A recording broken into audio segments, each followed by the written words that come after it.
கரூரில் தவிக தலைவர் விஜய் பிரச்சார கூட்ட நெரிசலில் பலியானவர்களின் உடல்கள் ஏமூர் கிராமத்தில் உள்ள சுடுகாட்டில் அடக்கம் செய்யப்பட்டு வருகிறது. விவரங்களை செய்தியாளர் ஜபர்சன் வழங்கி கேட்கலாம். ஜபர்சன், விவரங்கள் என்ன சொல்லலாம்? சார்பில் நடத்தப்பட்ட மக்கள் சந்திப்பு நிகழ்ச்சிக்கு கலந்து கொள்வதற்காக ஏமூர் புத்தூர் கிராமத்தில் இருந்து தாவேகா சார்பில் இங்கிருந்து மக்களை அழைத்து சென்றிருக்கிறார்கள். அதில் பிரியதர்ஷினி 35 வயதுடைய பிரியதர்ஷினி தனது தரணிகா என்று சொல்லக்கூடிய 16 வயது மகளுடன் அவர்களுடன் சென்றிருக்கிறார். அதே போல சந்திரா 40 வயது மதிக்கத்தக்க அவரும் இவர்களுடன் சென்றிருக்கிறார். தற்போது பிரியதர்ஷினி மற்றும் தாரணி ஆகியோர் கூட்ட நெரிசலில் சிக்கி அங்கேயே சம்பவ இடத்திலேயே உயிரிழந்ததாக சொல்லப்படுகிறது. அதே போல சந்திரா மருத்துவமனையில் சிகிச்சை பலனின்றி உயிரிழந்ததாகவும், சந்திராவினுடைய கணவர் பஞ்சர் தொழில் செய்து வருவதாக இவர் வீட்டில் அனுமதி கேட்டுவிட்டு இங்கு போய் விஜயை பார்த்து வருவதாக சொல்லிவிட்டு சென்றதாக கூறப்படுகிறது. அதே போல 60 வயது மதிக்கத்தக்க அருக்காணி, 10 வயது மதிக்கத்தக்க பிரதீப் என்ற மாணவனும் தற்போது உயிரிழந்திருக்கிறார்கள்.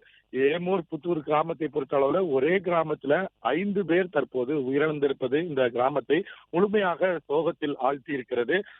பலர் தொடர்ந்து இன்னும் இந்த கிராமத்தில் இருக்கக்கூடியவர்கள் 5க்கும் மேற்பட்டோர் சிகிச்சைக்காக மருத்துவமனையில அனுமதிக்கப்பட்டிருப்பதாகவும் சொல்லப்படுகிறது. மிகவும் குட்கிராமமாக இருக்கக்கூடிய இந்த கிராமத்தில் விவசாய தொழிலை நம்பி இருக்கக்கூடிய மக்கள் விஜயை காண்பதற்காக அங்கு சென்றிருப்பதாக சொல்கிறார்கள்.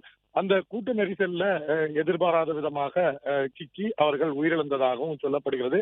அவர்களுடைய உடலானது உடல்குறு பரிசோதனைக்கு பின்னர் இன்று அவருடைய சொந்த கிராமத்திற்கு எடுத்து வரப்பட்டு நேரடியாக அவருடைய உடலானது, குறிப்பாக பிரியதர்ஷினி, தரணிகா மற்றும் சந்திரா ஆகியோருடைய உடலானது ஏமூர் புத்தூர் கிராமத்தில் தகனம் செய்யப்பட்டது. தொடர்ந்து அருக்காணி மற்றும் பிரதீபினுடைய உடலானது கரூர் மின்மயானத்துல தகனம் செய்யப்பட்டிருக்கிறது.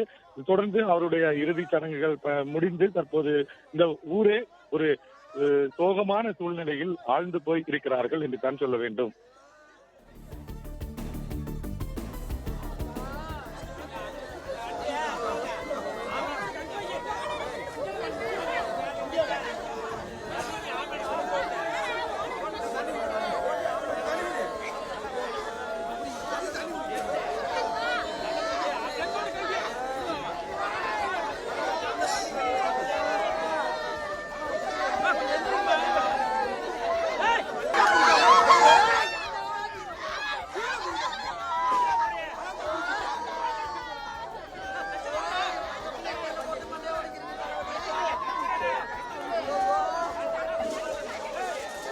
பிளே ஸ்டோர் மற்றும் ஆப் ஸ்டோரில் இருந்து பாலிமர் செயலியை QR கோடு மூலம் பதிவிறக்கம் செய்யுங்கள்.